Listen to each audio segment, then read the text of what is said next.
Assistant Secretary Dickson Hermoso, si dating Defense Undersecretary Tony Santos Jr., kasama rin po natin si dating Secretary Nani Braganza. He is with the GPH negotiating with the CPP, NPA, NDF. Isang internationally acclaimed political analyst, si Professor Richard Heydarian ng De La Salle University at si Ray Casambre ng Philippine Peace Center. So pag-uusapan natin ang ilang mahalagang issue na bumabalot sa peace process. Kung makararating si Congressman Joey Sarte Salceda ng Albay, ang itatanong natin sa kanya ay simple lang, anong economic benefits ang nawala noong hindi pa nagkakaroon ng kapayapaan sa iba't ibang bahagi ng bansa? At kung magkakaroon ng kapayapaan, anong biyaya ang naghihintay para sa madla? So yan ang pag-uusapan natin. Sky, magandang umaga. Magandang umaga. Pero ang tanong ko, may kapayapaan ba sa bansa ngayong time na ito? At magandang araw po sa inyo lahat. Happy 4th year anniversary. 4 years na tayo. And salamat din po sa ating mga media friends na nandito have been supporting Tapatan sa Aristocrat for the past 4 years. O, diba? At most especially, thank you so much Aristocrat for being with us. Salamat po sa lahat, sa inyong lahat. And to you, Sir Melo, thank you so much for hosting this forum every Monday. And to our guests, maraming salamat. Alam po ninyo, nung unang edisyon namin, ang hirap dahil parang nanganganay. Simon Bandril na hindi ko makita ngayon, palagay ko dadaan mamaya. Ang topic, reproductive health. So, Ang hirap maghanap ng guest. Naghanap kami ng guest. Ang nakuha namin, isang pro, isang anti. Nagkataon, isang abogada at isang doktor. Hindi talaga magkakasundo. Pero yun po, unang edisyon at nasundan na. Marami na rin po napag-usapan sa Tapatan sa Aristocrat tulad po ng sovereignty, South China Sea, peace process noong mga nakalipas na panahon. At meron din po kami mga naging panauhin na maganda na ang katayuan ngayon. Katulad po ng dating chair ng Freedom from Debt Coalition, si Professor Liling Briones, who's now Secretary of Education. Si Popoy de Vera is now with CHED. Si Kapaeng Mariano ng Anak Pawis at Kilusang Magbubukid ay DAR Secretary na. He may be a good DAR Secretary, however, he will be better kung mako-confirm. Pero mukhang hindi yata. At mukhang malakas yung lobby laban sa kanya. So, let's start. However, meron may balita kami ron We'd like also to remember in our prayers today, guests who took part in our discussions. Isa po dyan, si Kamaning Almario, isang historian at columnist ng Inquirer, si dating Senador Leticia Ramos Shahani, who passed away recently, tungkol sa foreign policy ang pinag-usapan nun. At ganun din si Susie Bugante ng Social Security System. We also remember our production assistant, si Gloria Fernando, who passed away January 8 this year. So, we'd like to listen to the opening statement of the good Assistant Secretary as to the status of the peace process under the Duterte administration. Assistant Secretary Hermoso, please. Maraming salamat po, Manong Melo. Unang-una po, isang marubdob na pagbati sa ika-4 na taon ng Tapatan sa Aristocrat. Maraming salamat po sa inyong imbitasyon sa OPAPP. I'm here po to represent Secretary Jess Doresa. How much he wished to be with us, kaya lang may present concern na he should attend to. Now, I will give you some highlights of the topic that I have coming from Secretary Doresa himself. If you allow me, let me read it. 4 na topic po ito sa progress po na implementation ng peace agreement with the MILF and the MNLF, yung pong Marawi situation. Well, of course, yung update sa talks ng government and NDF, si Secretary Nani Braganza na po yun. At ang panghuli po yung pong progreso sa closure program natin sa CPLA. At sisimulan ko po Babasahin ko lang ho yung mensahe ni Secretary Duresa. On the progress on the implementation of the peace agreement with the MILF and the MNLF. Let me brief you where we are in the peace roadmap. The reconstituted Bangsamoro Transition Commission or BTC, which has the participation of the MNLF SEMA faction, has already submitted to the President the draft of an enabling law that converts the 1996 final peace agreement and the 2014 comprehensive agreement on the Bangsamoro. This will pave way to meaningfully implement all the signed agreements, fulfilling not only President Duterte's agenda in the Philippines peace process, but also ending generations worth of conflict. Yeah, what happened?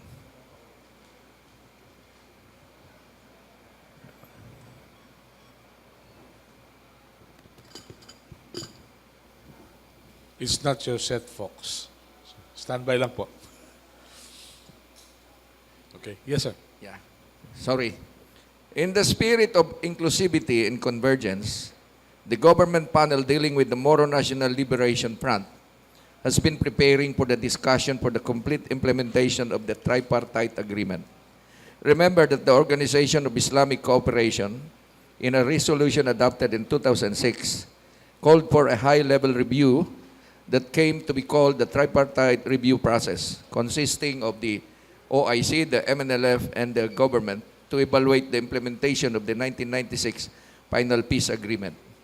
The TRP, or the tripartite review process, was established to settle the contentions between the government and the MNLF on the implementation of the phase 2 of the final peace agreement. The government and the MNLF implementing panels met on 6 occasions from January to June 2017 to discuss the agenda and parameters of the formal meetings and other issues and concerns of the MNLF.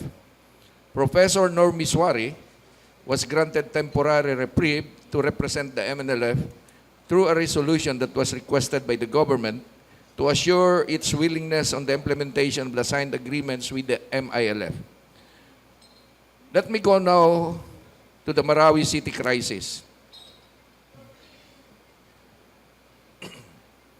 A few nights after the Marawi crisis occurred, Moro Islamic Liberation Front Chair Kagi Murad Ibrahim has contacted Secretary Duresa, me, himself, and initiated humanitarian efforts to help the people of Marawi to show MILF's willingness on helping the government.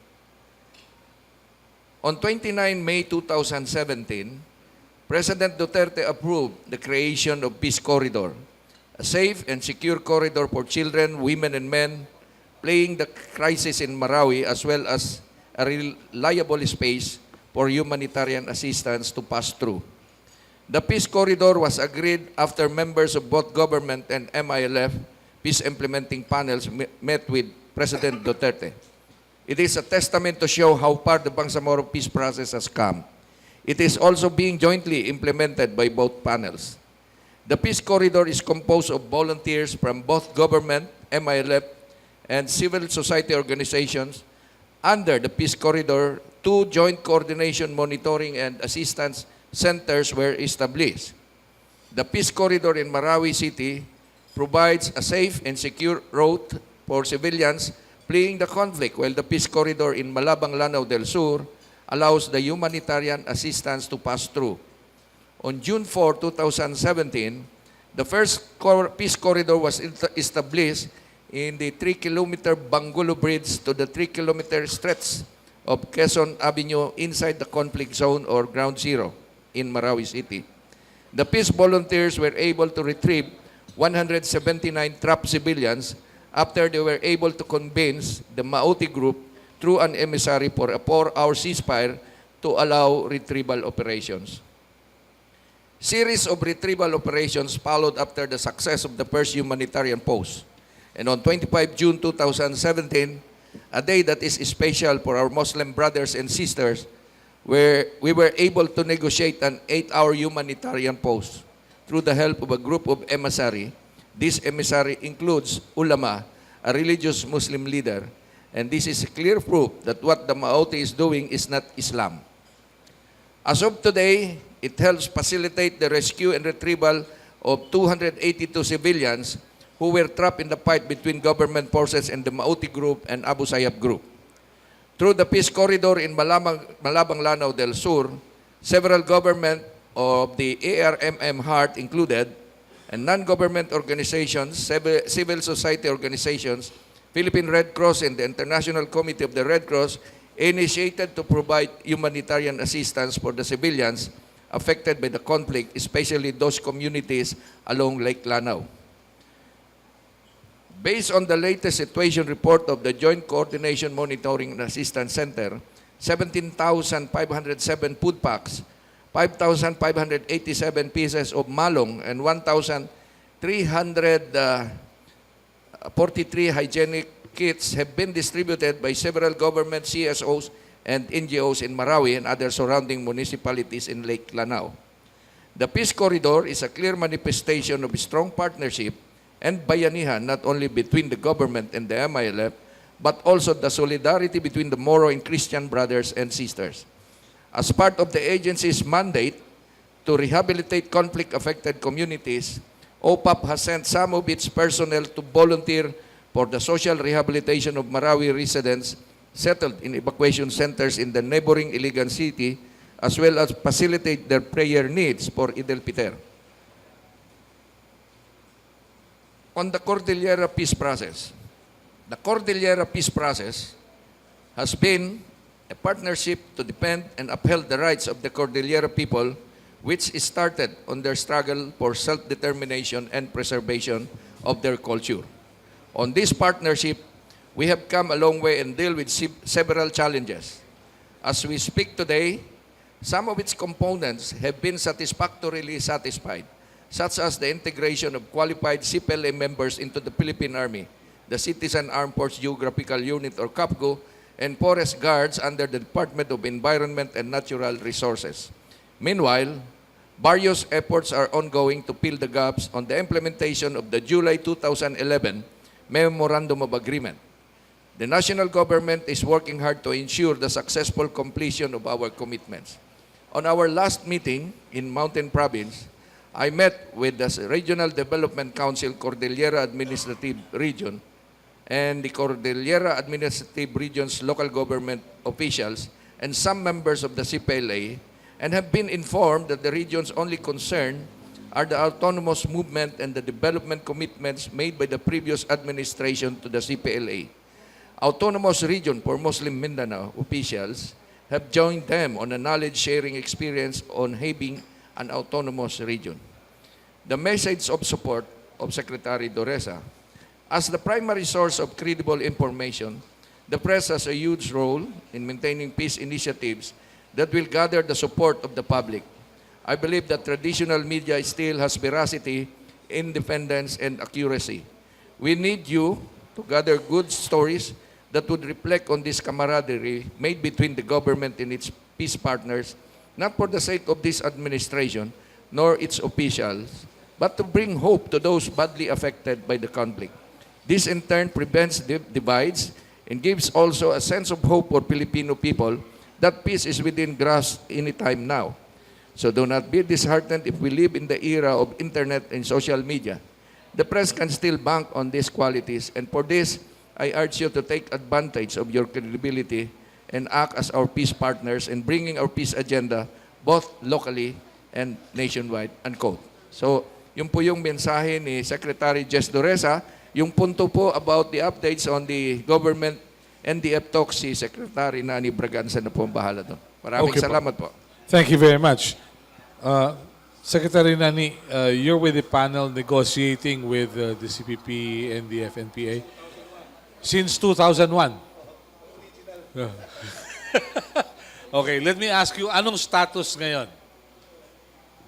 Well, Manong Melo, overall, I think there is common ground between both parties na mas maganda ang nagkwekwentuhan kaysa nagbabalyahan. I think that's the bottom line naman ho ng peace process. Ano ho?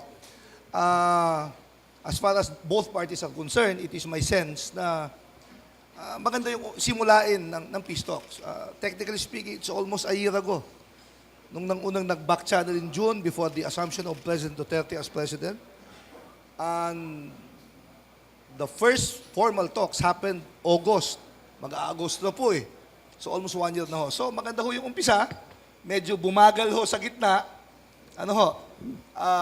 Medyo bumabagal palalo. Pero umaasa po yung dalawa na partido. Lalo na ho kagabi, nakapag-usap po si Chairman Bello at saka si Chairman Agkawili na papibilisin ho natin yung proseso. At umaasa pa rin ho kami na magkakaroon at makakamit yung isang final peace agreement. Were there any difficulties? Bakit bumagal po siya? Well, unang-una, my sense is, hindi talaga madali yung peace process. 50 years ago na itong armed conflict na to. 30 years of negotiations, 5 presidents, pang-anim po si Pangulong Duterte. But it is under the time of President Duterte na yung dating pa-isa-isa na pinag-uusapan topic, ngayon sabay-sabay na pinag-uusapan. You could just imagine who this, In 2001, kami ni Manong Ray, magkasama noon sa Oslo. And that was the first time na naumpisan po yung kaser na pag-usapan. 15 years ago today. So, ganun ho katagal. Yung Karil was signed 20 years ago today. Pero meron pang dalawang mahalagang topic na kailangan at tatlo na topic na mahalagang kailangan tapusin. Yung kaser, yung constitutional reforms, and end of hostilities. So, under the Duterte administration, it was agreed upon by both parties na bibilisan po natin yung proseso. Sabay-sabay pag-uusapan po ito. But again, kumbaga sa Facebook, ang status, it's complicated. Okay. Social media na Secretary, meron ba talagang gustong huwag magkasundo ang pamahalaan at ang grupo ng mga makakaliwa? Well, I can honestly say there are people or even organizations who do not want peace in this country for many reasons. Personal na nasaktan, ideologically opposed, siguro kumikita sa gera, ganun ho ba? So, yun ho yung mga posibleng dahilan. But as a government, ang gobyerno, gusto ho yan. Okay. Gusto ho yan, definitely. At lalampasan ho niya lahat ng posibleng balakid para makamit ho yan. By the way, this is not the first peace agreement of government, historically. In fact, this is the last na peace table active. Kasi yung MNLF, yung MILF, yung CPLA, naisara na ho eh. Marami ho dyan for implementation na lang. But in the case of the GRP, NDF, hindi pa ho umaabot sa ganung stage. Okay. Mr. Casambre, naniniwala ba kayo doon sa sinabi niya? Parang medyo may question pa rin sa inyo eh. Ano po ba talaga totoo? Largely po sa sinabi ni Secretary Nani, sumasangayon po yung Philippine Peace Center dahil matagal na rin kaming nakasama dito sa negotiations. At bilang consultant din sa NDF, nakakausap din natin yung NDF. Doon lang ho sa huling statement na binanggit, doon ako mag-uumpisa, na sinarado na yung ibang peace agreements, no? Technically true. Pero the reality is, kahit sarado na yung agreement, meron pa ring away. In other words, peace does not mean having an agreement. First, you have to have a good agreement. And that is not enough. You have to implement it. Talagang lahat po ng stage na yun napakahirap. At sumasang-ayon po kami na sa panahon ngayon ni Presidente Duterte ay merong kakaiba sa mga sinulat ko nga, sinasabi ko, unprecedented na advances. Ito nga, yung inabot na yung pag-uusap sa social and economic reforms, which the Philippine Peace Center believes and the NDF believes is the meat of the peace issue. Ito ho yung nabanggit niyo ho kanina na tanong na meron ano bang biyaya ang nawawala kapag walang kapayapaan. Pwede rin ho natin baliktarin yon na anong gulo ang nangyayari kapag walang kapayapaan o kung walang biyaya sa ekonomiya. Kahit sa tingin ko, kahit yung gobyerno naniniwala na para magkaroon ng kapayapaan, you have to address the roots of the armed conflict. Dito ho sa binanggit na mga struggles, yung Moro, yung Cordillera, kahit sa NDF, although sa unang tingin parang religious war yung dati, ethnic war, religious war, hindi po eh. Yun hong nakakaintindi ng peace negotiations or yung peace process. Alam po natin na ang ugat ng lahat ng yan ay economic. At hindi magkakaroon ng tunay na kapayapaan kung hindi malulutas yung ugat na yon. Yun hong sinasabing, hong pinakasimpleng paraan para ipaliwanag to. Lagi hong nagmamalaki yung gobyerno na tumataas yung growth rate, yung economic growth. Pero bakit kung tumataas yung economic growth, yung mga mahihirap, mahirap pa rin at lalo pang humihirap? Kung totoo na umuhusay yung ekonomiya at mahirap pa rin yung mamamayan, ibig sabihin kakaunti lamang yung nakikinabang doon sa biyaya ng economic growth. Yun po, doon po nanggagaling yung kaguluhan, doon po nanggagaling yung, kung tutuusin, yung mga armed conflict na sinasabi. Si Presidente Duterte mismo, natutuwa kami nung sinabi niya, in reference dun sa Moro problem, na you cannot solve the problem in Mindanao unless you correct the historical injustices. Yan yung sinabi niya. At tulad ng binanggit natin, ine-echo din ni Presidente Duterte yung view na hindi matitigil yung armed conflict sa buong bansa kung hindi nalulutas yung mga ugat ng armed conflict na ito. Ito po, natutuwa kami na inabot yung gantong usapan, pero tulad ng nabanggit din, maraming spoilers. Yan. Okay. At Yan yung gusto nating marinig. yung mga Opo, kasi spoilers. po, sinasabi po ni Presidente Duterte na magkaisa na tayo, wag na tayong mag-away, mag-usap na tayo, pero pardon me yung Defense Secretary natin, iba yung sinasabi. Huwag kaya na nga- makipag-usap sa... Kaya nga ho, Defense Secretary. Nung isang gabi, parang narinig ko rin si Police Director na ganun din ang sinasabi. So, yung NDF po, na has been very patient with this, naiintindihan naman kung bakit ganyan. Okay. Kaya hindi naman nagsusunugan ng tulay, no? The NDF is still very hopeful and willing to give peace a chance to ituloy natin to hanggat magagawa natin. Ray, let me ask you, there is this notion, and I've heard it from several government officials, that the negotiators do not have any control nor influence in the armed elements in the Philippines. How would you react to that? I will just repeat their explanation kasi po quoted out of context at medyo nadidistort yung Precisely. The negotiators, the NDF panel, are mandated by the national leadership of the NDF, which includes the Communist Party, the NPA, and other organizations. Meron nga yung Moro Liberation Organization, merong mga sa Cordillera, etc. So in that sense, it is the leadership here in the Philippines which gives the orders, which can give the order to the NPA and to other ground forces. In the same way na siya din yung nag-order sa NDF panel kung ano ba yung posisyon natin dyan, ano ba yung linya natin dyan. Recently, you will recall that the NDF recommended to the national leadership here in the Philippines yung cooperation dun sa Marawi with the government, even with even a limited ceasefire. Pero hindi pwedeng desisyonan yon at i-order ng NDF dun sa ground forces dito. Okay. Yes, please. Please.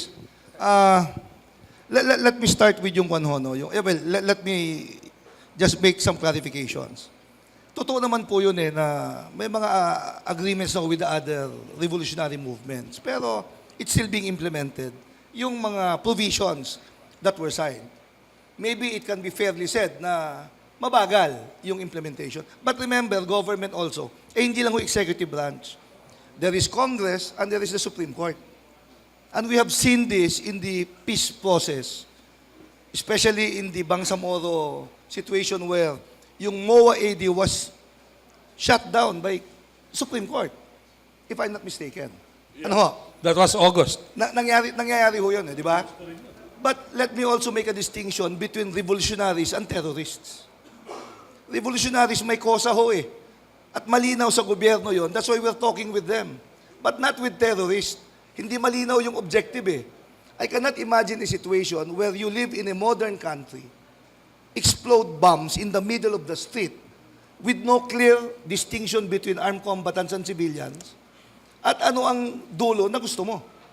At least for revolutionaries, malinaw yon.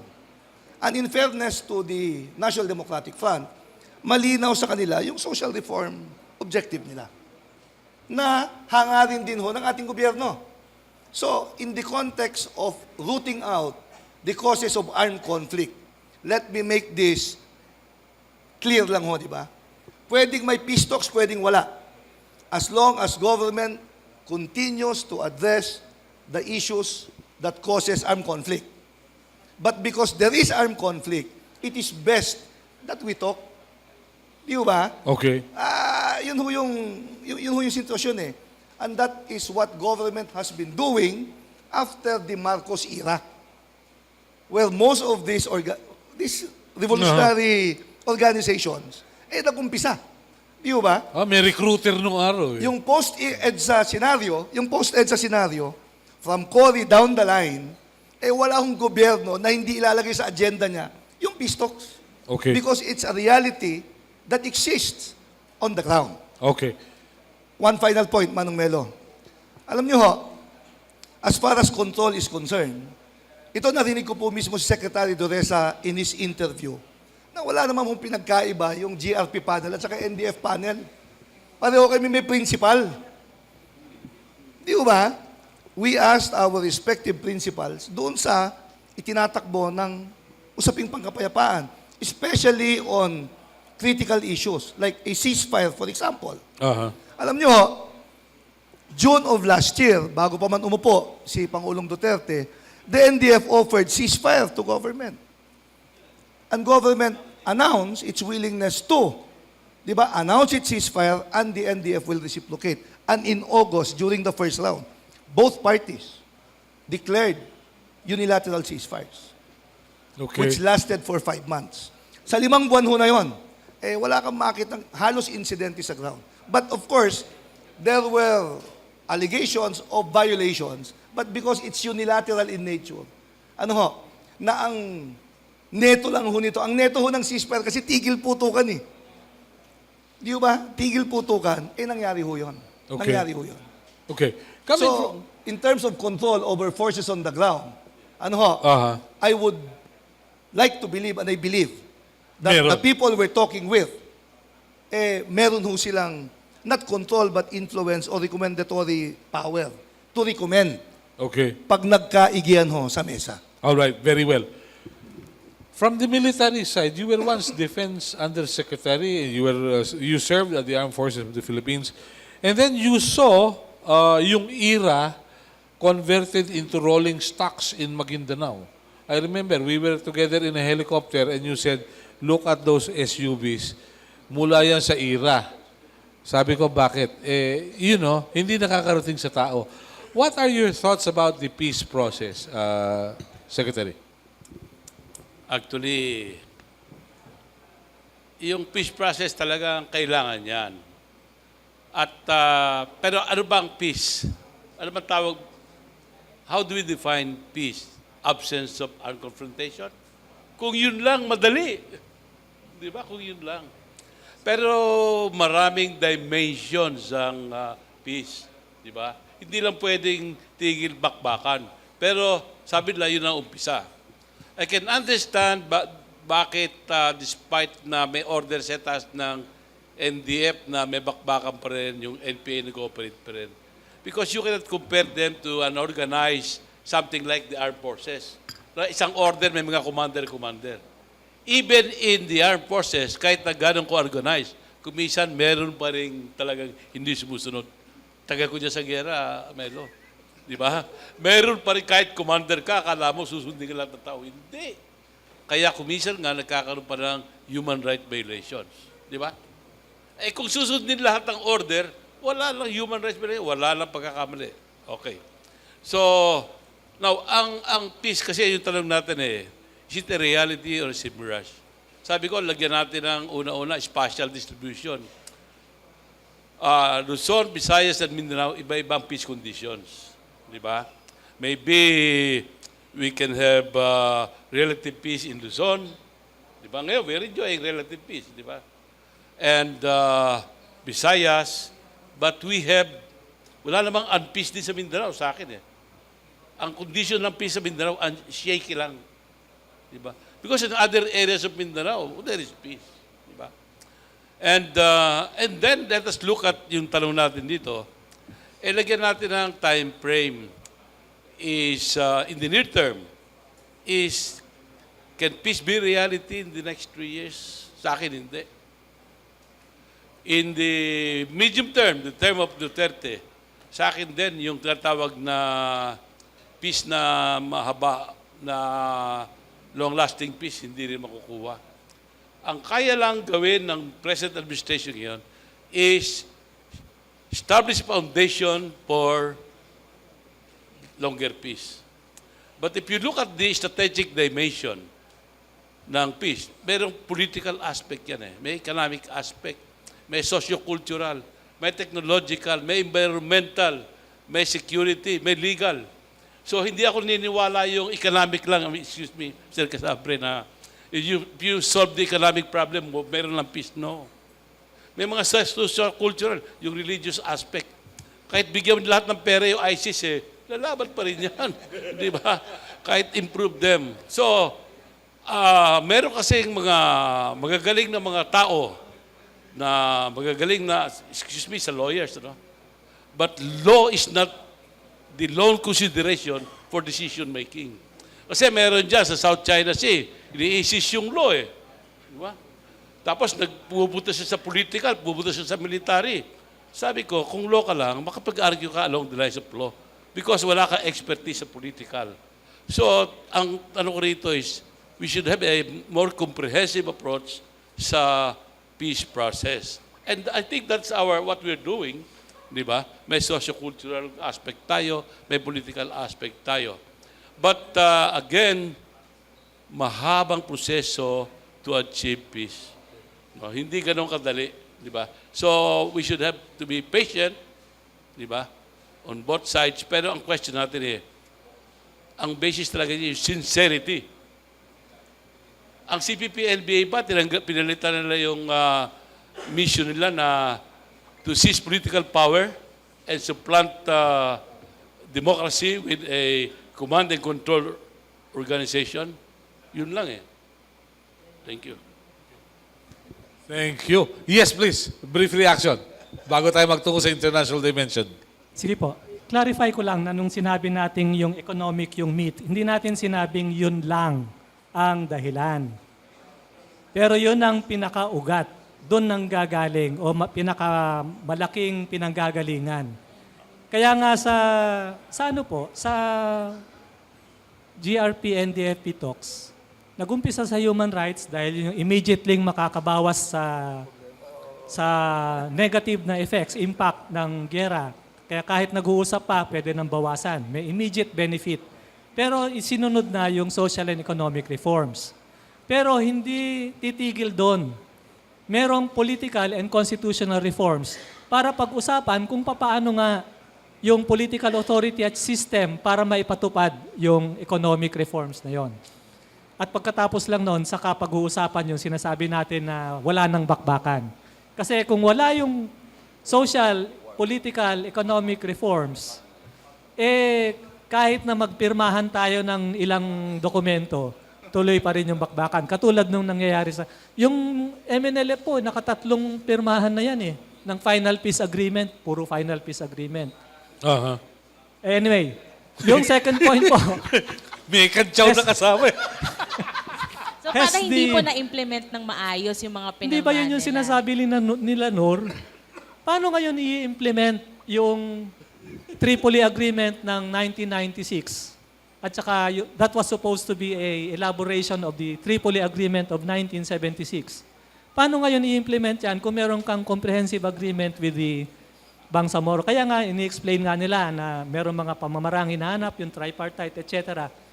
I will not comment on that, pero as we all know, si Chairman Sema po, as you said, is the chairman only of one faction. And the bigger faction is, I think, still Nur Miswaris. I wouldn't call even them factions, no? Mga MNLF sila. Na, ano. Ngayon, yung second point lang po, has the NDF or the CPP-NPA, have they given up their goal of overthrowing? Yun nga po yung nakalagay dun sa yung foundation agreement to resolve the armed conflict by peaceful means or by negotiations. Pero ang sinasabi rin po nila na katulad din naman ng MILF, MNLF, hanggat hindi nila nakikita yung tunay na kinabukasan na yon, hindi rin sila magbibitaw ng armas dahil yun lamang yung kanilang sabi natin, panlaban o bargaining power, no? Ano po yan eh? Multifaceted yan, ha? Opo, kaya nga po, and I think even the government understands this, yung ceasefire na hinahabol, yung unilateral ceasefire o bilateral man yan, okay din yan dun sa NDF, sige, maghanap tayo ng mahusay na bilateral ceasefire. But it should not come ahead of the agreements on especially social and economic reforms. Okay. Ganun lang naman po yung sinasabi. Apa. Okay, sa international dimension, yeah, may brief reaction. Yes, please. Okay, ito expert sa security. We have 6 paths to peace. Isa lang po yung negotiation through political solution. Kapag hindi po ito umobra, mayroon pa pong 5. Isa dito po is i-address po yung scourge ng society. Ano ba to? We identified already na yung ignorance ay isa. Government is addressing that. Poverty is also one. Injustice is another. The wide gap of the rich and the poor, at meron pong nasama na 2 or 3. That is now the drugs affectation and the onset of extremism. Siguro yung bigotry, meron din, ano? But the government is addressing this well. Marami pong peace agreement and different threat groups. Sa napakatagal ko na po dito sa peace business na to, even in my childhood days, I thought in Cotabato City na ang kalaban ay ang armed group. It's not. Those that I mentioned, yun po yung mga attributes ba may gulo tayo. Now, yung pong peace agreement, pwede naman tayo magpirmahan ng ilang peace agreement eh. The devil is in the detail. After, post-phase ng conflict, nandun po ang mahirap. Dahil marami na pong mga pagbabagong gagawin. Kaya katulad ngayon, we have a 1996 peace agreement with the MNLF. Though it is not perfect, but still the government is doing its best na i-implement ito through the convergence and inclusivity dahil nag-mutate po yung MNLF. Just like before, MNLF naging MILF. Now, meron ka ng mga terrorist group. Nag-mutate din yung BIFF. So, yan yung characteristics nitong mga grupong ito. But the government is addressing the root cause, not the armed group. Okay, thank you. Pahabol. Sige, sige. You know, I don't want to use the word root cause. Tends to justify armed struggle and revolution. I call them underlying factors. Kasi walang isang root cause eh. No? Walang ano eh. While economic is one of the causes, they are the, sabi ko, underlying factors. You know, the terrorism will use poverty as an excuse. Kaya kami doing this because we are poor. You know, yung root cause is used to justify these actions. Kaya Okay. ang sabi ko lang maybe underlying factors marami yan. All right. Yun lang. Thank you. Thank you. International dimension. What can we learn? How would we compare our peace process with that in Ireland at sa iba pa? Well, I mean, generally, sa every peace negotiations, may tatlong level ka, no? Yung isang level, yung calculus ng dalawang partido na nag-negotiate. So, ano yung mga red lines ng executive branch at saka anong red lines ng leadership of whether MILF or NDF. Yung second level is paano nila ibebenta sa kanilang domestic constituency. So, yun yung minimension kanina, no? Baka mabenta to sa executive branch, pero baka yung Supreme Court or legislative, or may mga tao sa gobyerno na not necessarily on board, including people in the defense sector or defense establishment. At ito yung nare-raise ng mga ibang tao. The same way, ganun din yung sa kabila, sa mga rebels, mababenta ba ng mga negotiators ito sa domestic constituency. Yung third factor is how to put the spoilers at bay.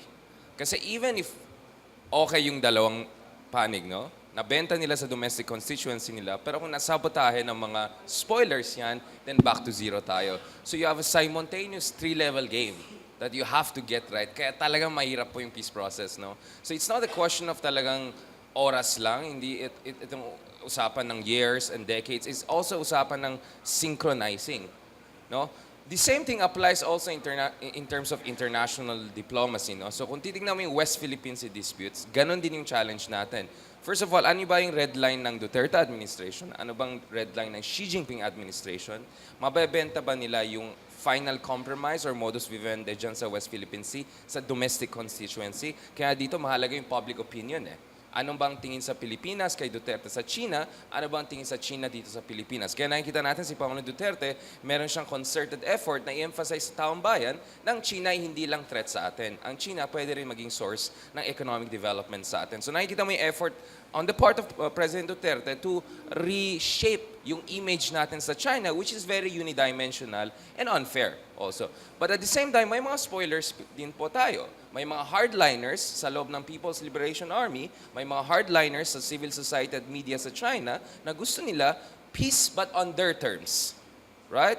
Yung tinatawag na Chuangqi, right? I mean, they want everything harmonious but under China's term, right? Dito rin sa Pilipinas, there's a very strong anti-China lobby, or you could call them kind of pro-US lobby na anti-China lobby.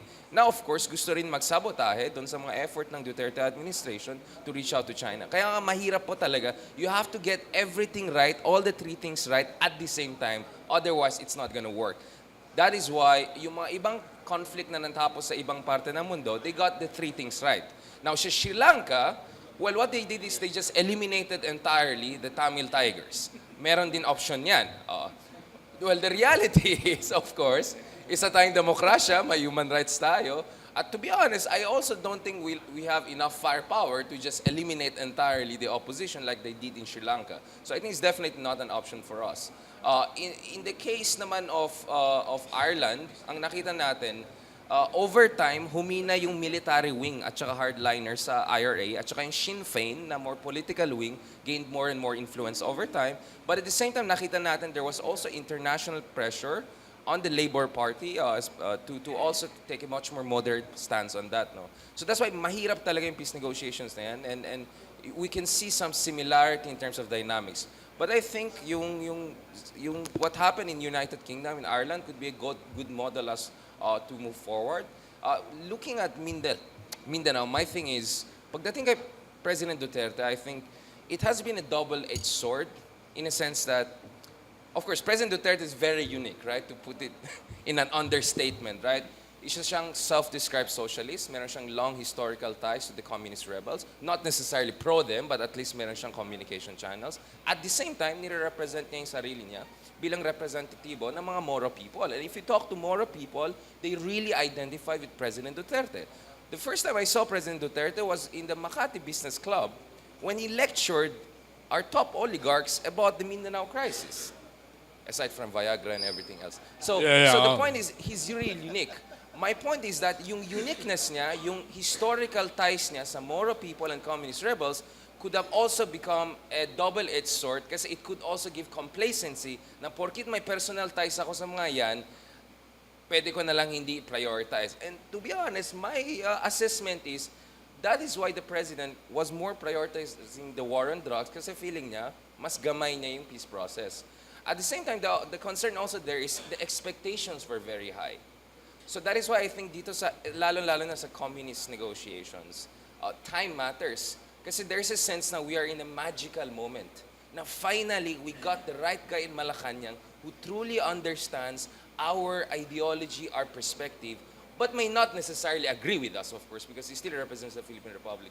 So I think in that sense, if we don't get it right within 2 years, people are gonna think Duterte is just another business-as-usual politician. Therefore, the spoilers will get the upper hand. The hardliners will get the upper hand. My concern naman with the Islamist negotiation is rank and file control by the top leadership. Since namamasa pa na tragedy, klarong-klaro po yung mga liderato ng MILF na increasingly they're having a problem keeping their rank and file, especially some problematic factions, in control dahil parang yung iba, wala sila nakikitang future kasi na-deadlock dun siya issue ng Bangsamoro Basic Law. Yung ating chief peace negotiator, si Professor Miriam Ferrer, she wrote a very good article on Inquirer arguing why only BBL is acceptable so far to MILF and not the alternatives. So if we don't get the BBL question right, we don't find the proper compromise on that, we're going to see more the Maute situation. Because in Maute situation, experts will tell you 300 former affiliated members of MILF were there among the Maute group. And remember, MILF has, 12,000 operational troops? So my point is, it's very important that we keep the peace negotiations on. Otherwise, magwatak-watak po itong mga grupo na to. So we have to empower the moderate leadership. And that's why it's important we keep these negotiations going on. Okay, thank you. Yes, please. Kaya, Manong Melo, it is, on the part of GRP, it is very important na hindi lang bilisan, but to come up with a good agreement before the midterm elections. Kasi kung ita-timeline natin ito, it would be best, na yung peace agreement na makakamit, hindi siya instrument of politics of election, but rather instrument of change and reform. Yun yung mahalaga doon sa peace agreement na gusto namin ma-achieve. More than that, you have a peace agreement signed under this administration na the substantial part, if not the entire agreement, can be implemented under this administration. Sabi ko nga po kanina, 2001, nasa peace agreement na ako eh. I have seen the peace agreement as an instrument of election, not of change and reform. Nakakatakot yun. Di ba? Na tuwing malapit na eleksyon, I am for peace. Tapos pagkatapos ng eleksyon, punyeta kayong lahat. Di ba? Nakakatakot yung ganong sitwasyon. Diplomat ka pa. Konti lang ho. Diplomat ka pa. Sky. Kasi we can see, like what Professor had said, there's a very thin line with being a revolutionary and being a terrorist, di ba? Kasi madaling lumipat. Ano yung mga chances na to na mangyayari na ganon? Because kasi sa bagal ng peace process natin. May pera ba in the May first pera place? Look, I just have to quote the President when he made a clear distinction between the NPA at saka yung mga terorista. The NPAs are not like that. I mean, ito na yung Presidente nagsasalta. Ha?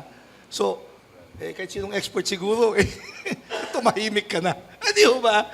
They are not like that. Okay. Just to give an example, during the fourth round of talks, na hindi naging, yung ini-expect namin na magandang, may magagawa kaming substantial, hindi nangyari. If there is one thing na nangyari nung fourth round of talks, kami ni Manong Ray initiated o nag-usap na i-release yung mga captive soldiers and policemen. Doon. Kasama ko, on the side of GRP, si Colonel Felicidario, Colonel Logroño, si Manong Ray, si Asst Toralba, at saka si Arbitrario, Manong Ariel, at saka si Bishop Kalang. Less than 2 hours yung meeting. All the captives were released after we came home. So, wala akong pinugutan ng ulo. Di Okay. ba? So, yun, malinaw yung distinction na yun siguro naman. Di ba? Okay. Yes, please. Idadagdag ko lang yung sa uniqueness tsaka yung expectations. Totoo yan eh. Very unique yung nakita natin sa attitude and pinakitang political will ni Presidente Duterte. And that's one reason why the NDF has been very hopeful. But it's also true that it also led to maybe high expectations that President Duterte eventually could not meet, no? But having said that, sabi nga po natin kanina, medyo maunawain naman po yung NDF at saka very patient. And there's also reason for that. And I think it's worth sharing, no? Ngayon lang po sa administration nito na nakakita tayo ng drafts ng agreement na sumasalubong. Meron talagang clear intent and effort na sumalubong. Kaya merong common ground. At nakita na nga natin yan initially doon sa nagkaroon na ng agreement on free land distribution, not only as a principle but also as a basis for policy, no? Basic policy sa land reform. Now, this is just the beginning, and as we have said, tama ho yun eh, napaka-complicated talaga, maraming factors.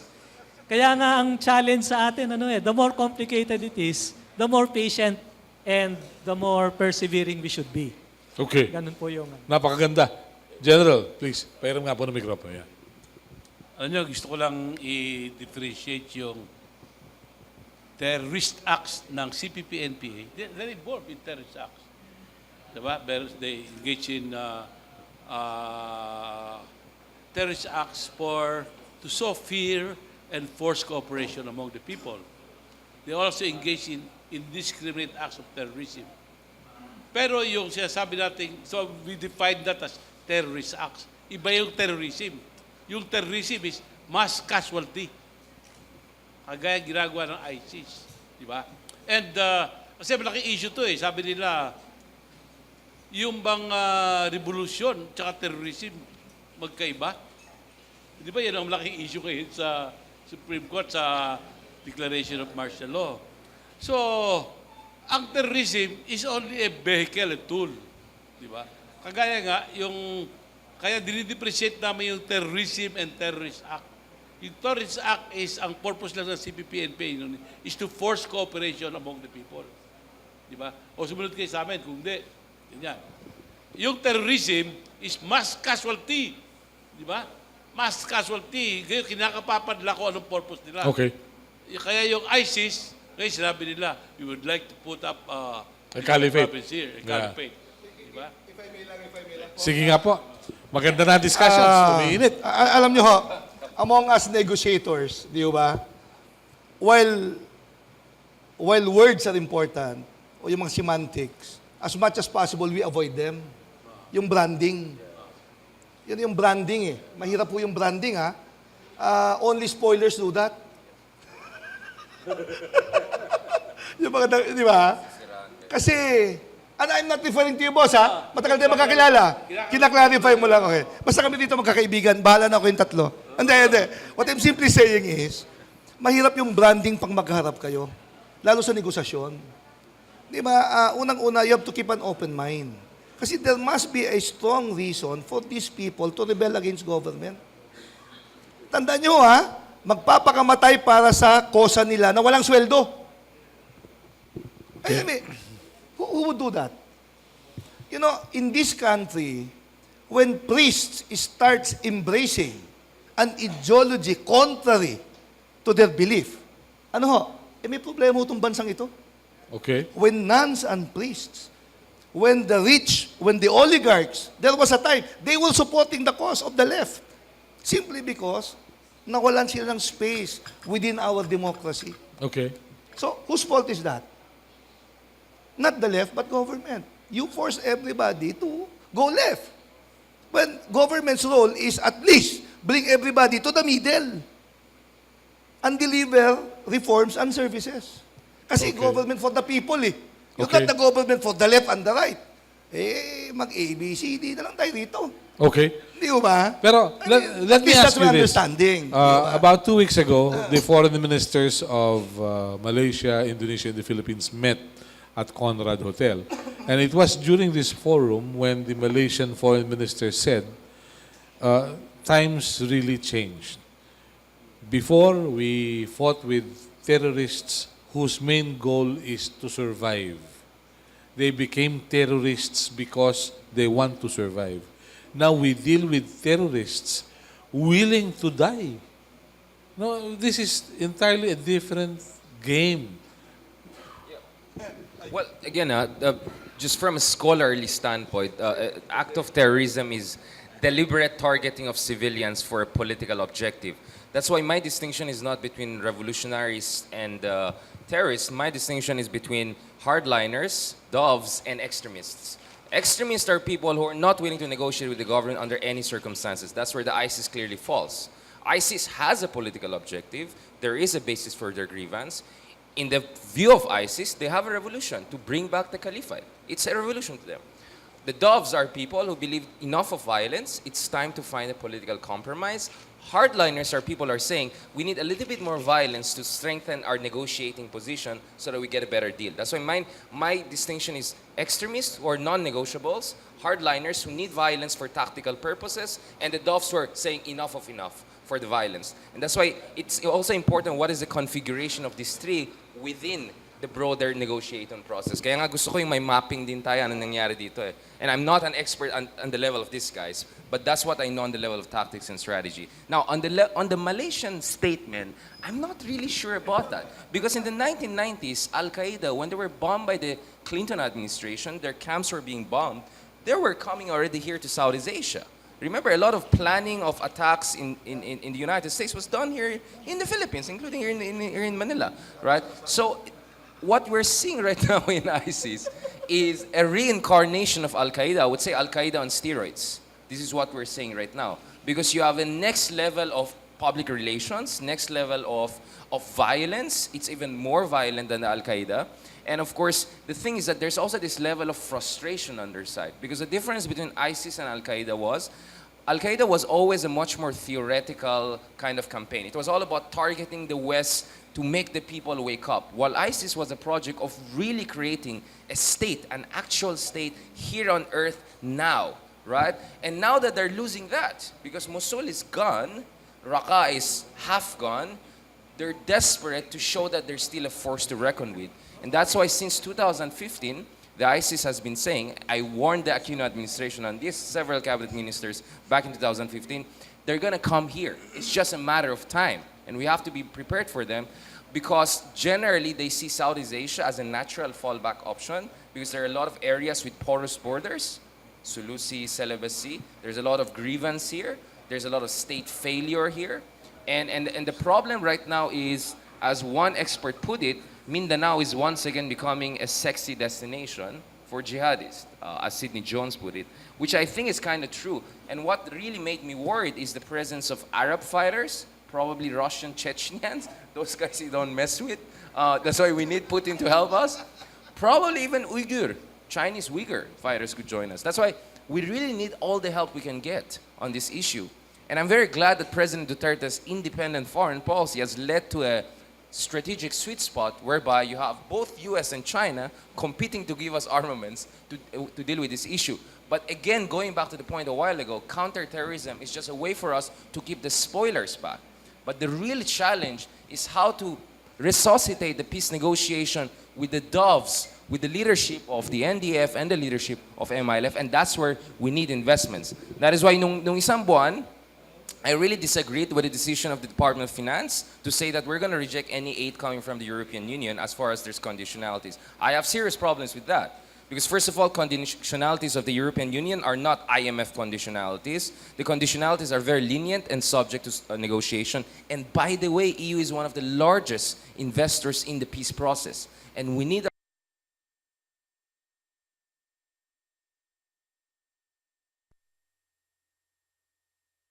Listening to government and to the military, you get different stories. Hindi mo na malaman kahit parang mahalata natin na kahit sila, hindi nila alam exactly kung ano nangyayari doon. Meron ba talagang ISIS dyan o hindi? O, sabi, allegiance lang, wala pa yung caliphate. Si Hapilon, hindi pa naman appointed emir, but is he really the emir? And so on. So I think, I agree with you, let's go back to the peace process and see, kasi mas konkreto yan eh. Ngayon tungkol po dun sa terrorist acts, at the first instance, yung gobyerno po, tsaka yung NDF, meron ng kasunduan how to address that. Yun yung agreement on respect for human rights and international humanitarian law na nakabatay sa mga international norms.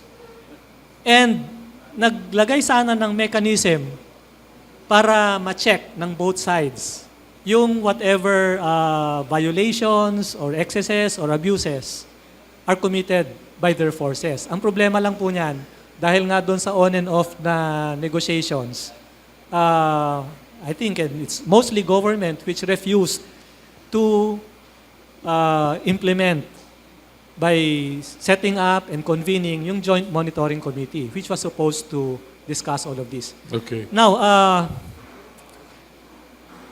my last point nga was that... Hindi pa tayo tapos. Last point pa lang ngayon. Opo. Hindi pa tayo tapos. Hindi yun. Sige po. Hindi yun. Yun nga pong sasabihin ko na dito naman po sa negotiations na to, talagang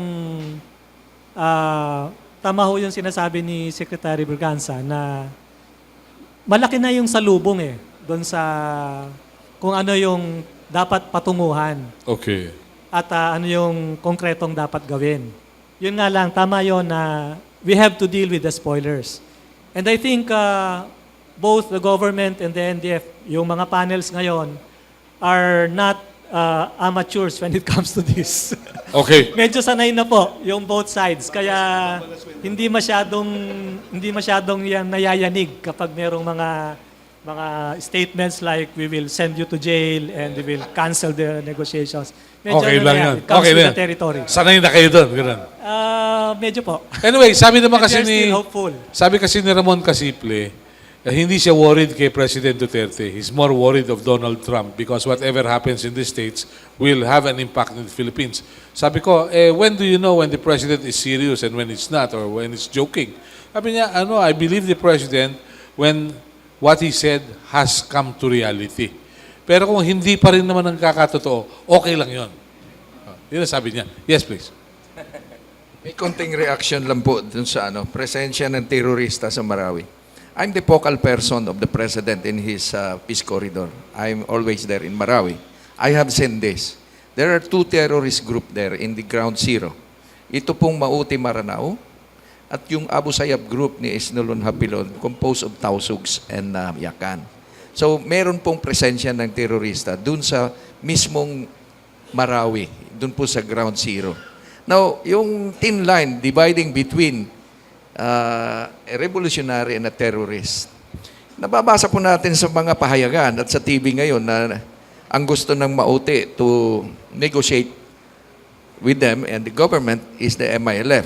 Dahil dati po, yung ating pinapunta ng mga ustadjes to bridge the unilateral ceasefire ng gobyerno that day noong Eid al-Fitr celebration, ang intent po ng mga ustads natin is to bridge that ceasefire para may reciprocity so that the peace corridor can retrieve and recover the trapped civilians. Dalawa po ang civilians na naiipit doon. Ito po yung nagtatago na hindi alam ng Mauti na Abu Sayyaf. Ito po yung gusto namin kunin. At yung pong mga hostages, hindi po namin kaya yun. Ang problema, nung pumunta po yung ating mga ustadjes, iba ho yung brand ng Islam nila dun sa brand ng Islam nitong Mauti. So nagkasagutan. Akala ko nga, hindi nababalik yung mga ustads natin. But nagkaroon po ng misconception dahil na-twist, dahil nag-negotiate daw tayo for the release of the mother and the father of the Mauti in lieu ay papalit si Father Chino. Hindi po yun. So, nandun po yung difference dahil ngayon po dahil naiipit na itong Mauti at saka itong Abu Sayyaf ng ating military, yung brand ng kanilang terrorism is homegrown. Hiram lang po yung mga nakuha nila sa labas. Eh nung ma-pressure na, gusto na magpasaklolo sa ibang grupo. So, yan po ang real situation sa ground because nandun po ako. Thank you. Yes, meron po kayo sasabihin kanina eh. Nakalimutan nyo na. Hindi, pero let me ask you this. You were with the government no for some time. Binanggit ng isang dating operative na kalahating sakong passports ang na-recover nila noong kainitan ng sagupaan ng MILF at ng Armed Forces of the Philippines. Nung tanungin ko kung sino ang top grosser, anong bansa ang pinakamaraming representatives doon sa grupo ng MILF, ngumiti na lang sila. Sabi, declassified na yon. Yung pagpasok nitong mga ito, anong tingin ninyo, Mr. Undersecretary? Alam nyo, nasabay sa tablig yung incident. Yung tablig kasi doon, it's a Sunni brotherhood na nag-assemble. Nung brigade commander sa Basilan nagpunta yung tablig doon Di ba? At nag-meeting sila doon, tumira sa tent, nagdasal sila doon. Di ba? But that early, takot na kami sa infiltration. So, with the help of the local government, na-control namin yung grupo. We saw to it na lahat na pumasok, lumabas ulit.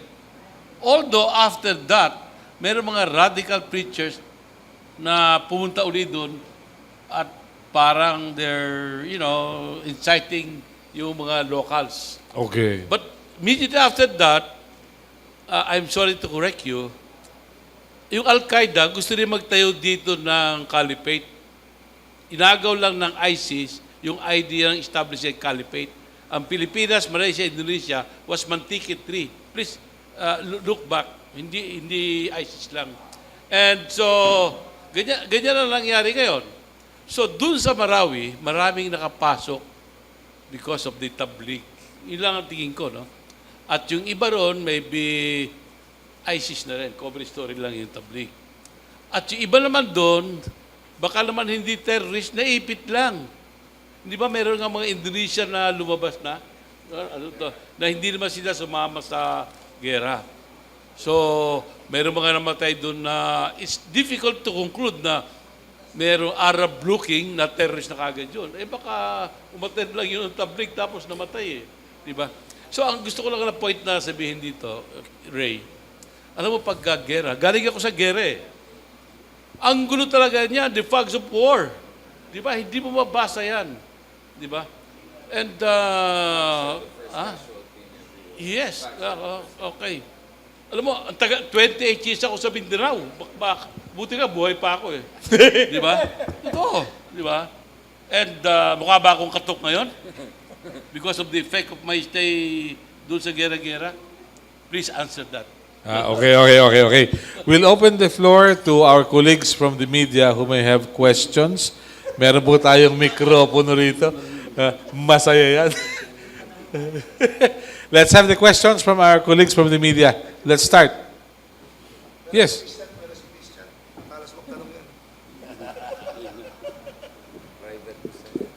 Tess Ramiro from the Catholic Media Network. I sense a common thread running through the different groups here represented.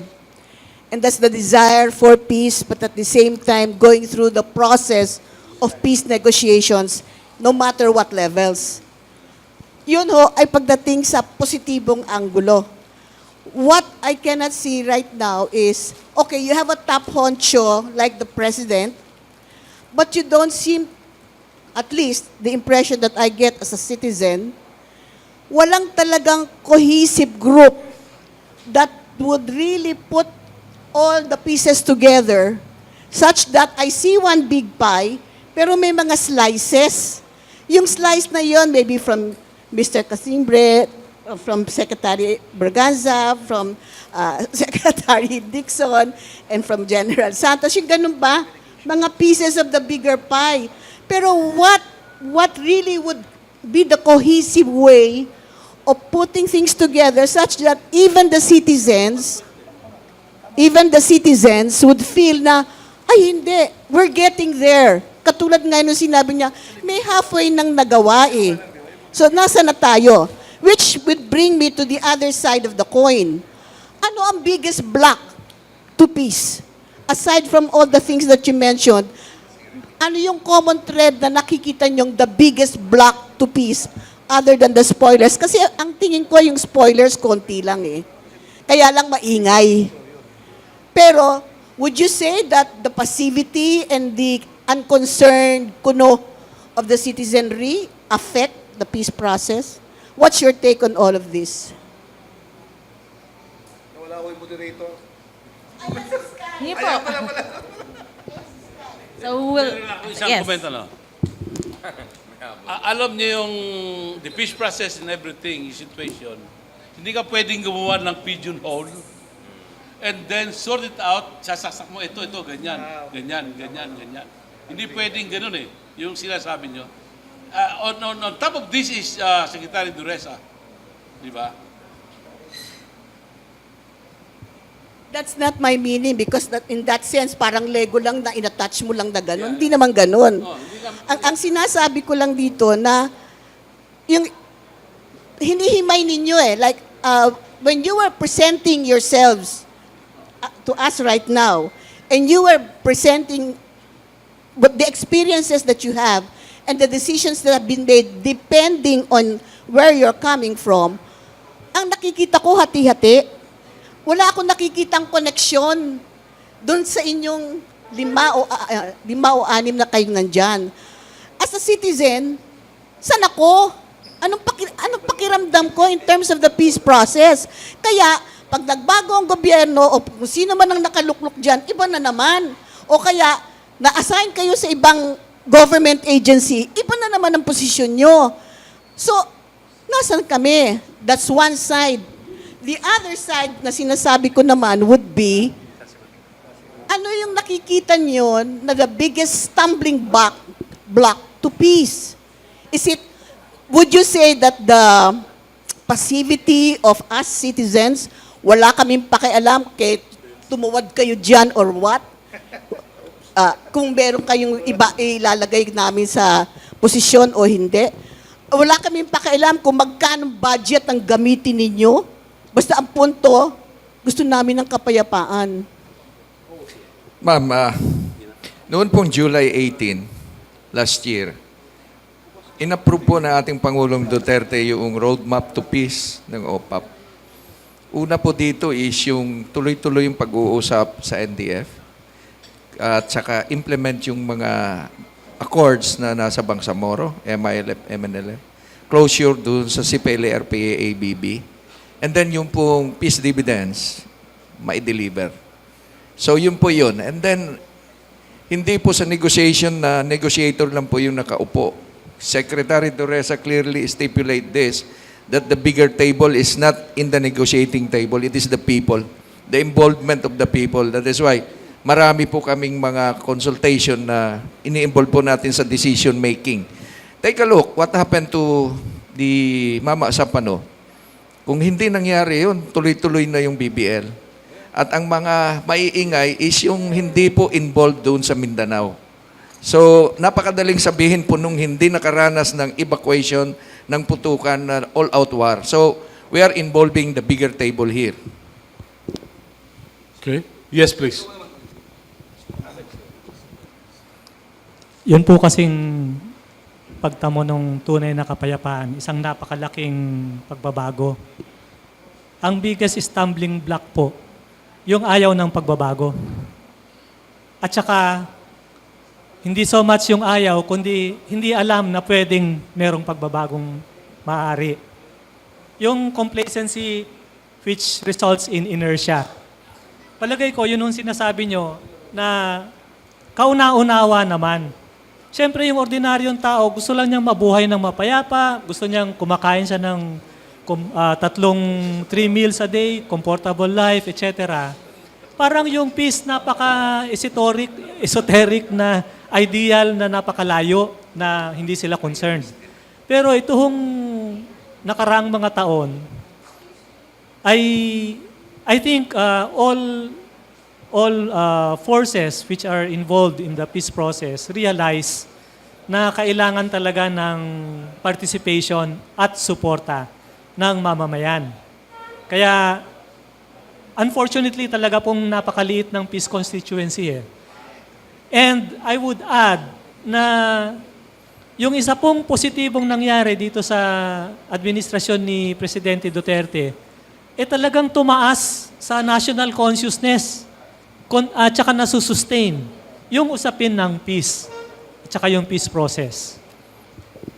Nung nakaraan po, yung ibang administrations gusto pang itago yun eh. Kahit na may lip service doon sa negotiation, sa peace process, sa addressing the roots.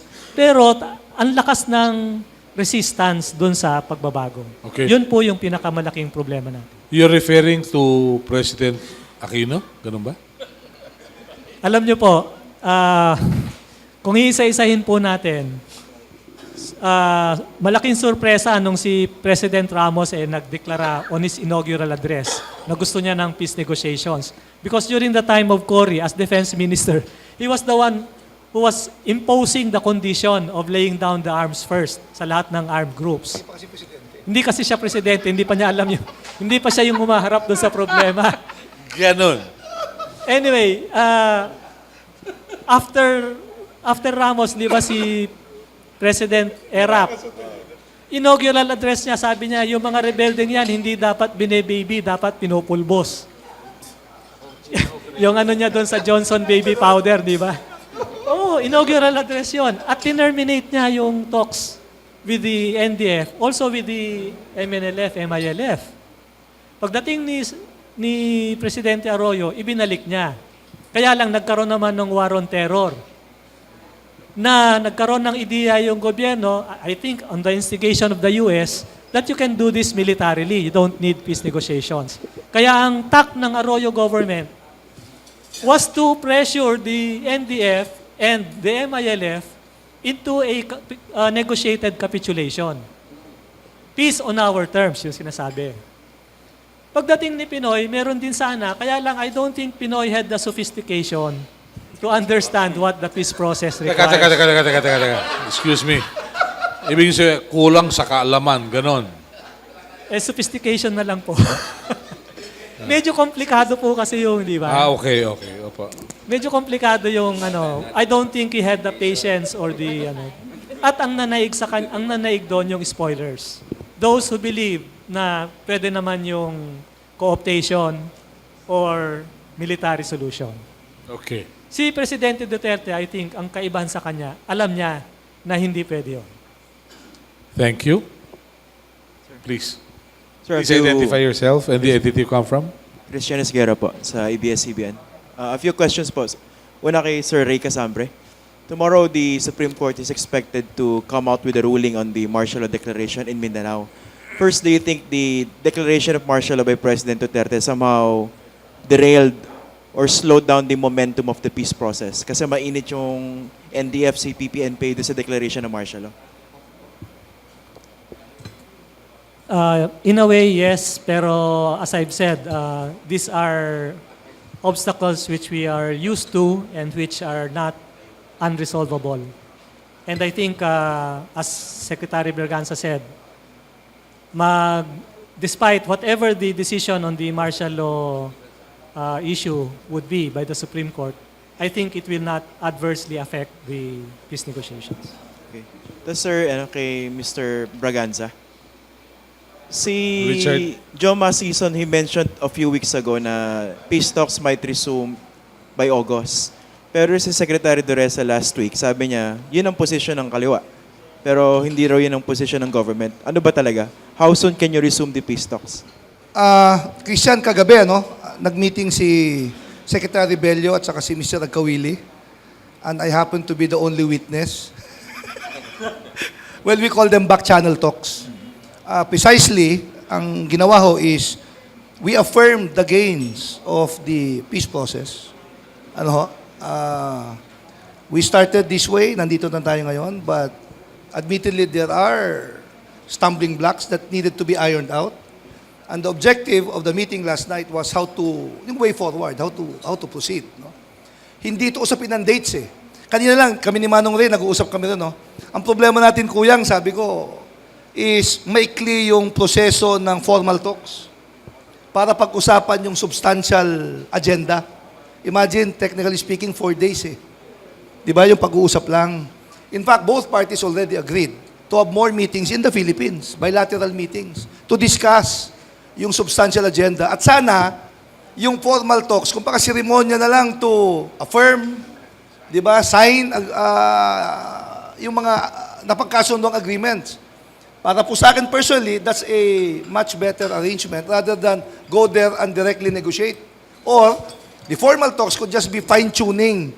Kasi there are agreements in the peace talks na at the end of the day, yung panel ang magbibigay ng final decision doon sa agreement. Of course, subject to the approval of each other's principals. No? So sa amin, hindi mahalaga yung petsa eh. Ang mahalaga, yung pagpunta ron, may mangyayari.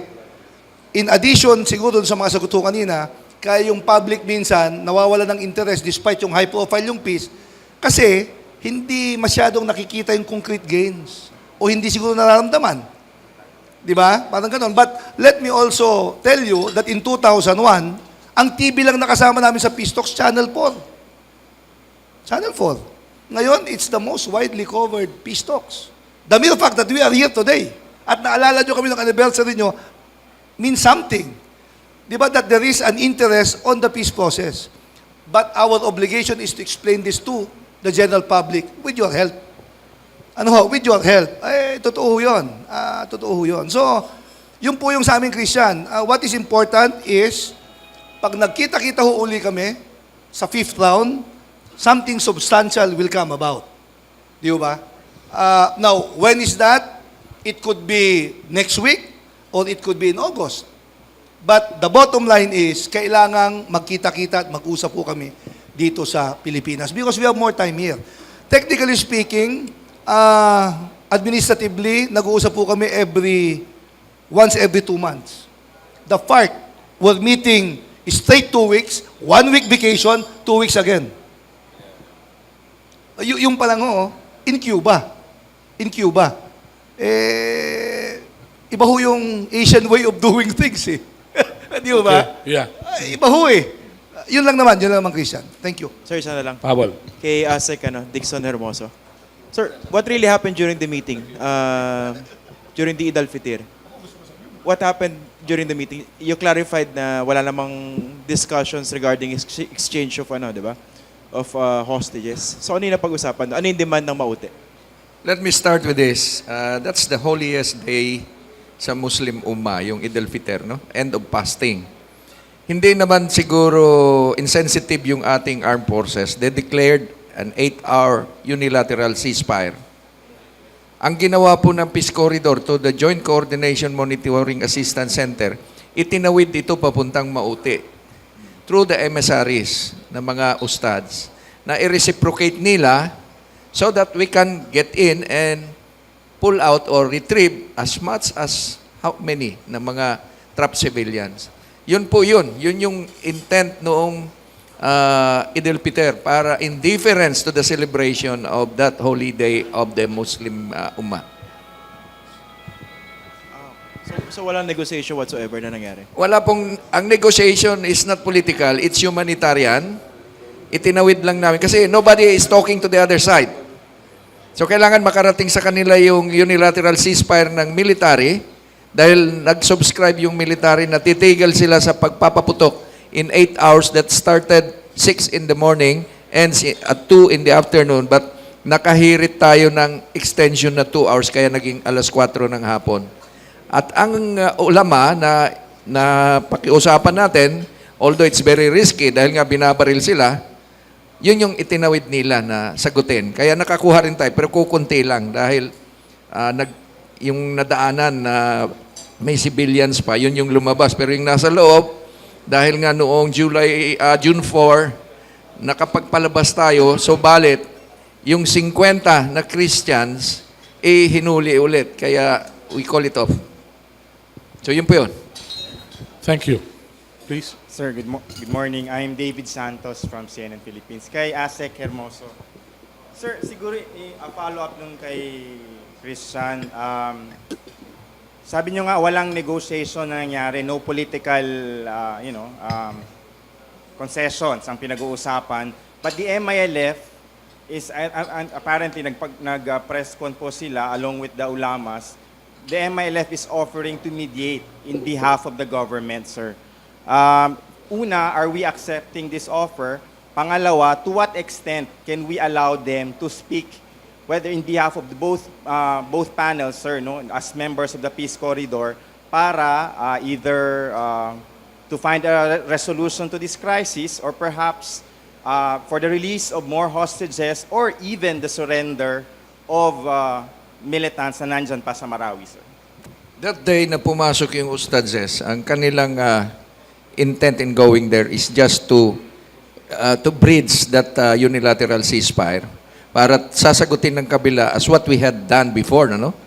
And then, mayroon kaming window to retrieve and recover the trapped civilians. Nung nag-uusap na sila, doon yun lumabas, pero that is not my business.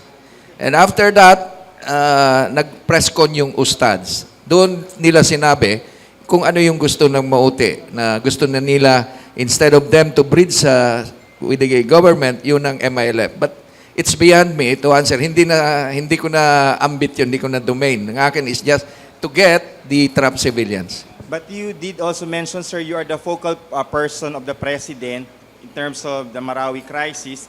Have we raised this to the level, to the understanding of the President, and has the President responded to this? Well, ang mission kasi ng Peace Corridor, dalawa lang eh. Recover trapped civilians in the ground zero at saka buksan yung humanitarian corridor from Malabang to Marawi. So, naisama ko yan dun sa report to the President. Pero, hindi yun ang focus ng aking report. The report is, ilan yung nakuha kong trapped civilians. So in short, sir, no response from the President, sir? Well, I do not know. Hanggang dito lang yung alam ko na andito lang ako sa ibaba. Sir, last. So categorically, we're saying, sir, hanggang doon lang, humanitarian lang talaga. No, up till this time, day 40, almost 40 na yata, sir, no still political concessions or anything? Nothing, nada. Basta't nakapagkuha na kami ng 282 from day one that we established the Peace Corridor. Thank you, sir. Thanks.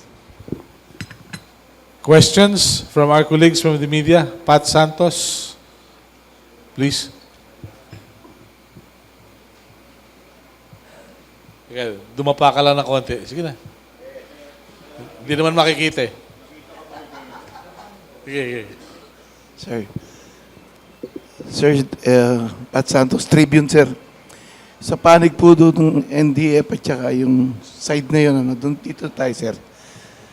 Ano pong future, on a scale of 1 to 10, sir, ano yung prospect ng magsasucceed yung sinabi nyo, 5 presidente na. Itong present time, on a scale of 1 to 10, guys, pakisabi nga, ano po yung prospect? Kung pinakamataas yung 10, 1 yung pinakamababa. On both sides. Nakailan na? Asa Hindi, na? ibig sabihin, anong prospect? 1 to 10? 1 to 10. 10 is higher. Highest. Yun na parang Okay. pinakasimple. Sige. Pasimplihin mo natin. Hindi pa namin nasubukan yung ganyang panukat eh. At saka parang, kaya paumanhin na lang po, pero hindi sa akin paningin po as Philippine Peace Center, baka hindi constructive yung ganong pag anticipate, parang pinangungunahan natin. Ang sabi, lalo na po yung kasalukuyan na administrasyon, ang totoo po niyan, kung ginawa natin yung panunukat na yan sa umpisa, baka hindi na bumalik yung NDF eh. Ganon din si Presidente Duterte, kung ganyan din siya manukat, baka hindi na rin siya talaga bumalik eh. Kaya po bumabalik dahil kahit na po 0.001 yan, kung may pag-asa pa, kaysa naman matuloy yung bakbakan, di ba mas maiging pagpursigihan, pagsikapan. Ganon po yung attitude. Ngayon po, meron lang po akong in relation to that, kasi ang related question dyan, madalas na, hindi po sa inyo, no, pero madalas tanungin kami, o yung mga peace advocates. Ano mapapala nyo dyan pareho namang hindi sincero yung magkabilang panig. Ang tingin ko po dyan, hindi po ito matter ng sincerity. Matter po ito ng ano ba yung pwedeng makuhang pakinabang kung yung magkabilang panig ay nagkasundo na uupo sila para pag-usapan ng mga problema. Yun ang mahalaga Kasi kung mag-uumpisa tayo dun sa hindi sila sincero, di wala na. Kasi you can always say that government will always insist that it is the only armed force, it is the only, etc., etc. And you will say the NDF or the NPA have this strategic goal of overthrowing the duly constituted government, etc. Ito pagka yun yung pagsisimulan po, talagang zero ang ground na common ground. Pero kung ang nakikita natin na common ground, pareho namang gusto ng kapayapaan, parehong gusto ng kaunlaran, demokrasya, pambansang soberanya. Yun naman po yung nakasulat doon sa Hague Joint Declaration na sabi nilang mutually acceptable principles which will be the framework or the foundation for the talks. Doon po tayo tutungtong. Okay. Masusurpresa na lang po tayo na mas mataas pala kaysa sa inaasahan natin yung Sa posibilidad. government po. Ano po yung tanong, Manong? Scale of 1 to 10 po. Ayun sa Anong chance of after success? 5 presidents, yung chance of success lang. Para sa common people As a peace negotiator Opo, for opo, government, sa pananaw nyo. 10. Kasi kung 9, 8, 7, ano pang gagawin ko rito? Resign na lang ako. What's the point of, going to the peace talks na nasa isip mo kalahati lang? Kaya sabi ko, my apologies, 10. Alabo Derek, 10. Perfect. Perfect yan. Hindi pa. Tayo lang natawa sa Derek ha. Puro bata at talatang tao rito ha. Okay. Di ba ba? All right. Okay. Well, okay, quotable quote yun. About Derek. Okay. Sky. More questions from the field? Mr. Ben Rosario, I guess we'll have some questions. It's rare that we have a reporter from Congress with us today. Akala ko nandito si Salceda anyway. Baka dumating. Okay lang. Anyway, I would like to address my question to the professor. Professor Heydarian. Yeah. Ayan, parang Kardashian no? Anyway, the Maute threat, according to the government, has substantially been receded, as compared to last month. Palagay, ang tingin yata ng gobyerno, it will, parang, baka hindi naman daw umabot ng another month for it to be for Marawi to be totally freed. Based on what's happening outside the country, base dun sa pag-aaral mo ng the movements or the actions of the Maute supporters, ano sa tingin mo yung chances that it will spread to it will return again, it will spread to other areas in the country, like let's say Luzon or Visayas. Very strong ho ba yung support ng ISIS? Right. Well, I mean, yung malaking debate dito ay, are we facing ISIS or not, no? Yeah. So my way of explaining that is, if there are 5 stages of grief, there are also 5 stages of ISIS, right? So the first stage is a group of extremist groups come together. They see themselves as a potential representative of ISIS.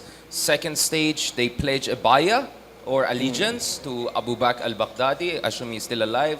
Third stage, there's a recognition by the Caliphate that they are indeed the representative. We're already there, so they're already called the representative of Dola al-Islamiyya al-Wilayat al-Mashriq, which means the Islamic State, the Far East or Orient province. So we are moving to stage 4 or 5, which is for them to actually control territory and population. Now, we have one precedence for that outside the caliphate. That's in the case of Boko Haram in northern Nigeria, where then Boko Haram was able to conquer significant amount of villages and population in northern Nigeria, forcing the full mobilization of the Nigerian government response.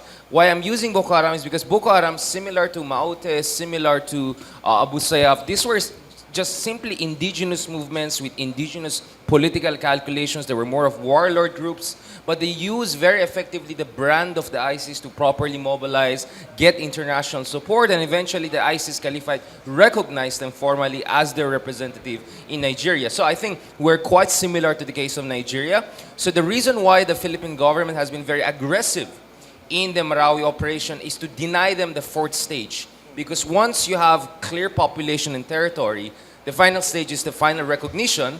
And the scary thing is, unlike Nigeria, which is a little bit hard to access, Southeast Asia is where you have a very huge porous borders, maritime borders are porous.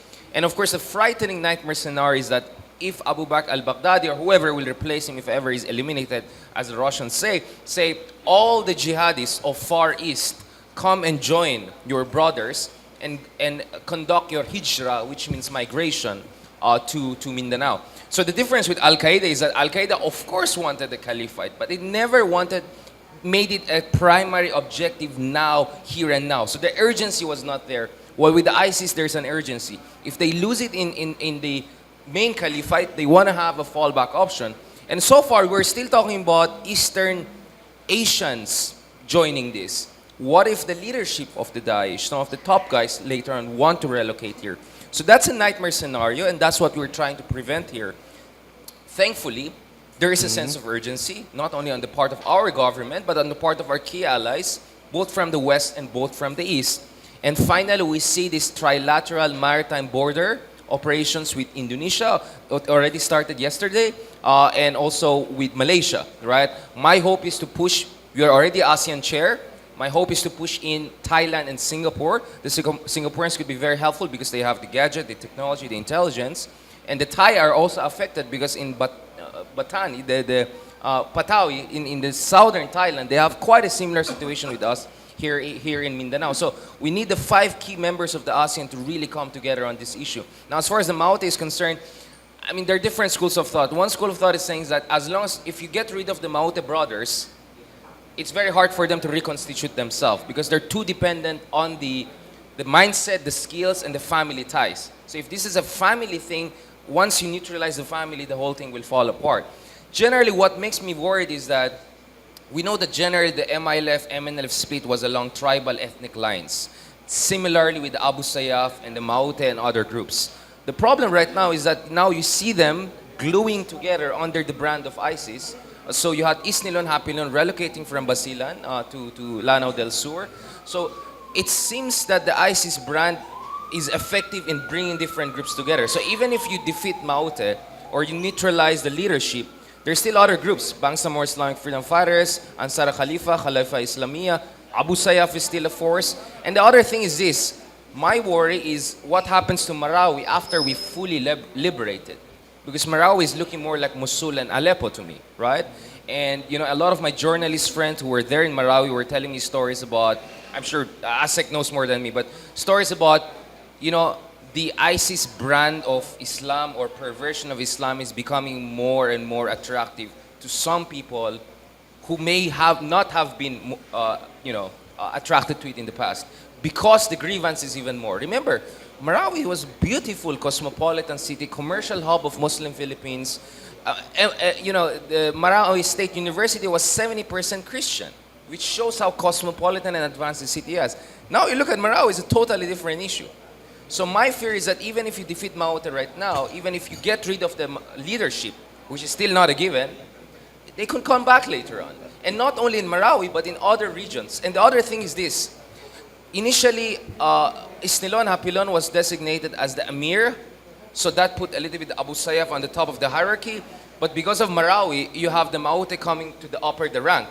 So there's also this internal competition about who's gonna lead this effort. So I won't be surprised if BIFF and other groups try to also do something to establish themselves as the rightful, leaders of the ISIS movement here in Southeast Asia. Because Isnilon Hapilon, I think, was not only recognized as Emir of Mindanao, but Emir of whole Southeast Asia, which means ISIS is really zeroing in on Mindanao in particular, not only the Southeast Asian region. So in short, let's not panic, but definitely there's no room for complacency, even if the battle in Marawi is won from a military standpoint. The reconstruction is very important. The president has allocated $400 million. I hope we get it right. And hopefully Dutertenomics of build, build, build will be connected to the Marawi reconstruction. And we have to avoid another Hayan post-Yolanda kind of reconstruction problems, right? Because here you have the element of also terrorism and national security, which was not there in Yolanda and Hayan. Yolanda and Hayan just killed the career of one politician, more or less, right? Which we all know. This one could undermine our national security if we don't get the post-Marawi reconstruction right. I'm just sorry. Maybe, there's always a second act, but I'm just saying. Yeah, okay. Prof, it seems that you're very optimistic. Are showing some sort of optimism about regional cooperation sa ASEAN against terrorism. Parang hindi naman there's no such action from, let's say, Singapore, Thailand, and the others to come into the picture to help the country.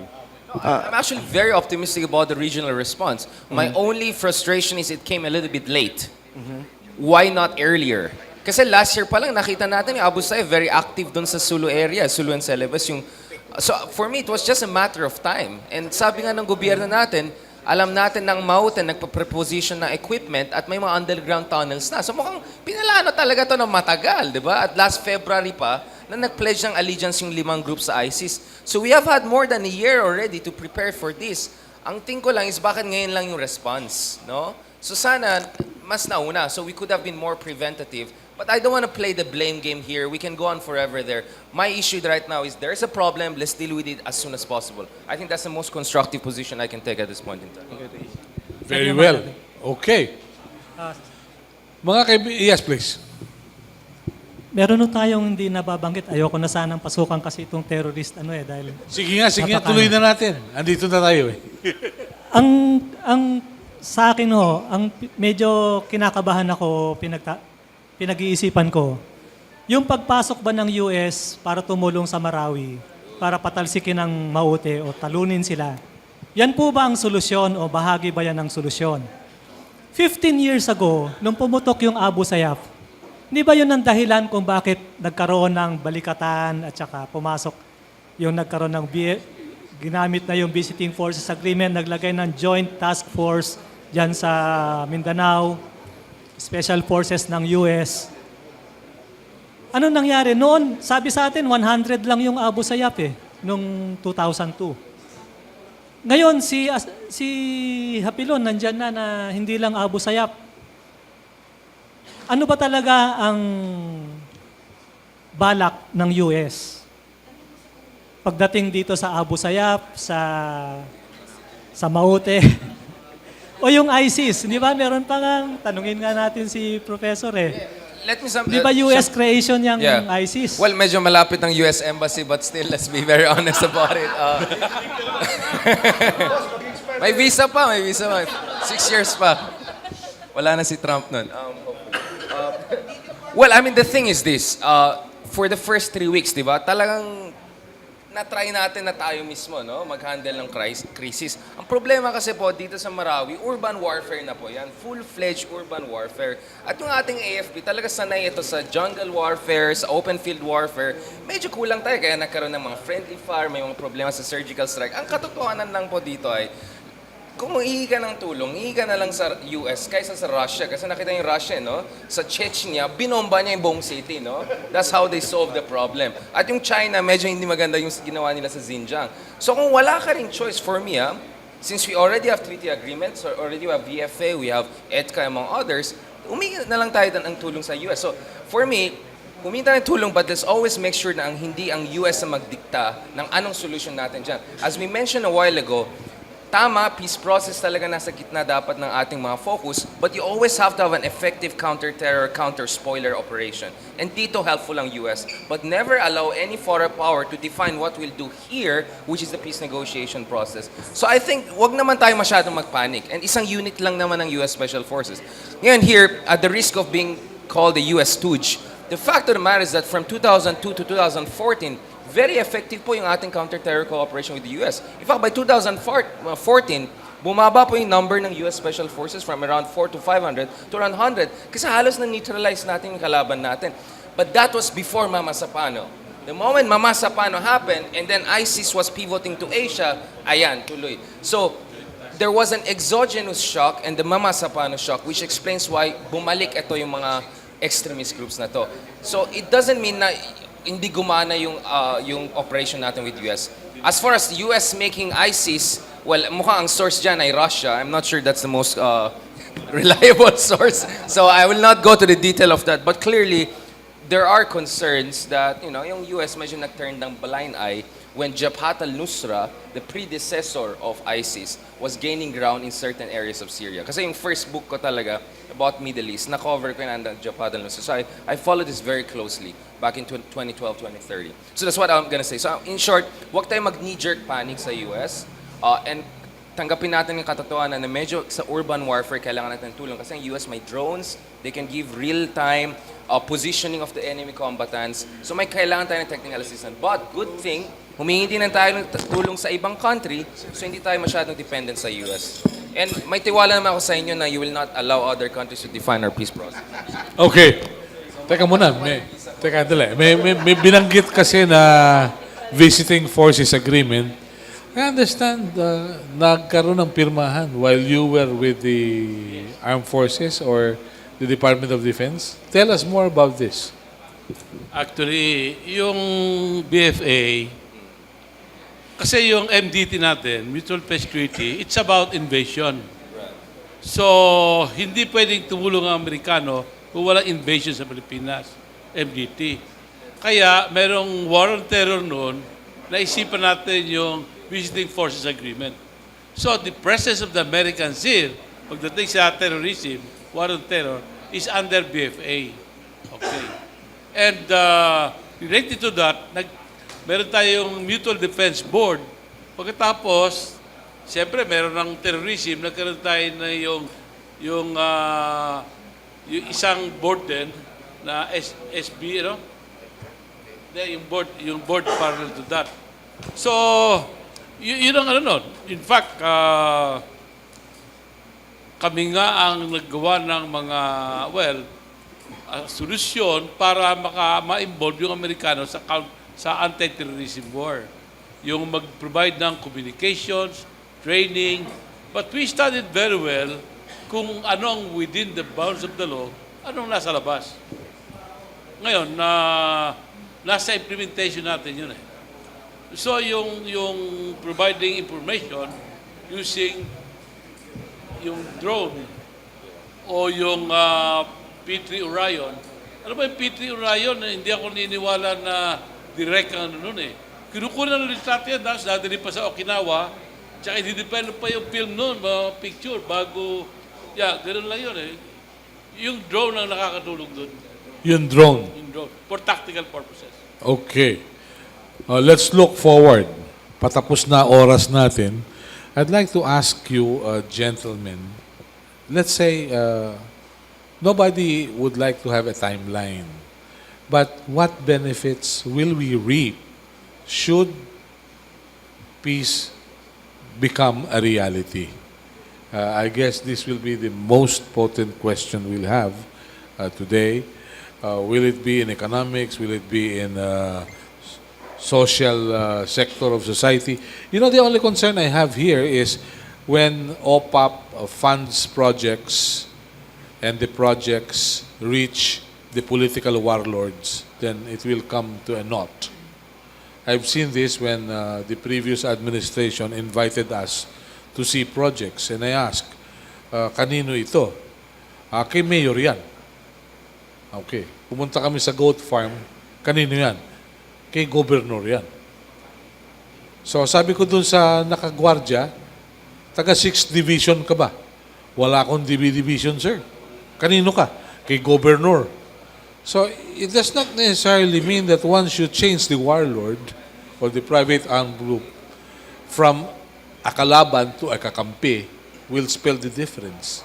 So, tanong ko po sa inyo, what can we expect nabanggit nyo, tatlo yan. Meron kang executive, meron kang legislative, meron kang judiciary. What will happen if you have a judiciary when you can have the best lawyers, but if the judges and justices could be bought? Wala rin. What do we expect from Congress, who come from political dynasties? Let's begin.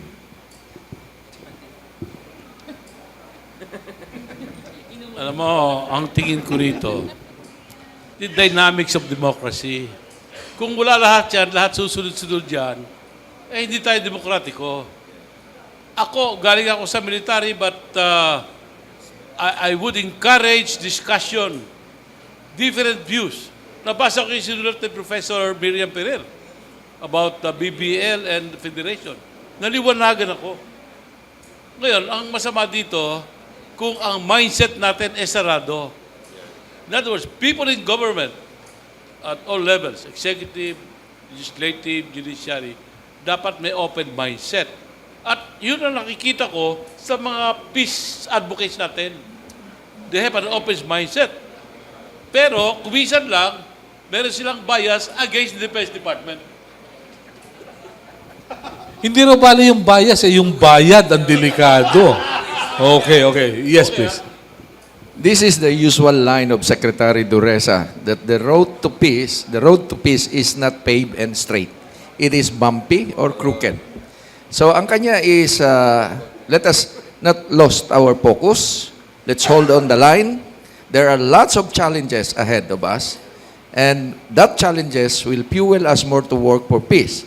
Ito nga ang irony, because I was once in the army for 30 years. Hook ako dati, pero naging dub na ako ngayon, nababalanse ko. So, mas maganda pala yung nag-uusap kaysa nagsusuntukan. Kaya, naandito po tayo. Help us. There is no ownership. Hindi OPAPP ang magsasabi, amin yan. It is the people who will say that it is theirs. Very Thank you. well. Maganda po yun. Siguro, Manny Pacquiao will have to listen to your counsel. Magsenador na lang. Yes, please. Of course, Manong Melo, peace is the ultimate prize. But our willingness and our ability to change will ensure that it's a lasting peace. Nasa atin ho yun gobyerno ho yun, tao ho yun no? But as a peace negotiator, 15 years old na po ako dito But as long as I can be of help, whether I'm in government or not in government, syempre, tulong ho tayo. Sabi ko nga po kanina, mas maganda nagkwekwentuhan kaysa nagbabalyahan. Di ba? Kasi mas may patutunguan ho Di ba? Yun lamang ho. Thank you very much. Salamat po. Ray. Alam po ninyo, si Ray kagabi lang nag-confirm. Kaya nagpapasalamat ako nakarating siya.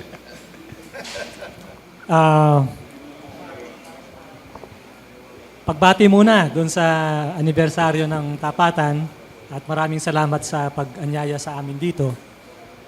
Marami tayong natututunan, marami tayong bagong kailangan pag-isipan at maraming mga ideya na bumubukas kung paano mas may tutulak natin yung proseso ng kapayapaan. Ang hangad palagay ko, pare-pareho naman tayo ng hangarin dito na bukod sa matigil yung labanan, ay magkaroon ng maayos na pamumuhay lahat. Ang ibig natin sabihin lahat, kasi buti tayo rito, nakakapunta tayo rito sa Aristocrat, mamaya masarap ang pagkain natin. Pero yung karamihan ng ating mamamayan, karamihan ng ating mamamayan, na sila naman yung talagang naghihirap para malikha yung sinasabi nating economic growth. Sila naman yung mula dun sa mga ninuno nila hanggang ngayon, naghihirap. Hindi natatamasa yung kaginawaan na natatamasa natin ngayon. Yun man lang.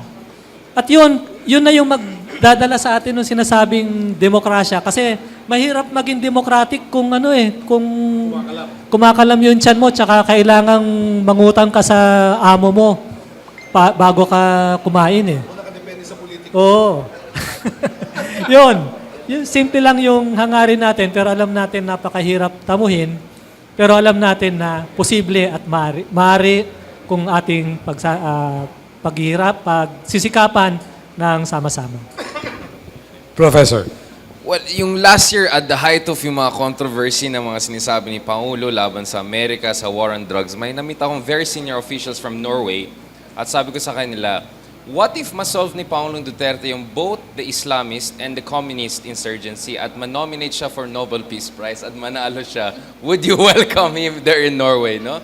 Now, my point is that... That's a good question. Well, actually, napaisip din sila, no? But my point is, feeling ko, I'm not trying to be melodramatic, but I'll be dramatic. If we don't get this right under this administration, with all of the unique things he has, right? A partly moral president, a president who self-describes socialist, who understands the communists, a guy who thinks outside the box, who has brought all of these people inside the government. If we don't get it right under Duterte, hindi ko na alam anong mangyari in the future. For me, it's either with this president, or I don't think we'll ever get the peace process. For me talaga, this is the best chance we really have had perhaps ever. So I'll put it there. Para lang medyo may... Thank you. Before we say thank you to everyone, may I call on Monsignor Pepe Quitorio, the President of Areopagus, to say a few words on our 4th anniversary. He's our President sa Areopagus Communications. Maraming salamat po. Thank you very much. This is our, pangilan na to? 20th? 4th anniversary, and I thank you, our guests, for the last 4 years. We have been continue the discussion. It is very important in a democracy. The only objective why we are here is about that, to continue talking and talking so that we come up with a good public opinion. Sa ating mga nagko-cover na media, maraming salamat po. Maraming salamat po. Thank you very much. Let me end our presentation today with a very simple quote from Nelson Mandela. He said, the peace process, no? It always seems impossible until it's done. So it may look impossible, pero pag natapos natin, wala na, okay na yun. So thank you very much. Have a nice day.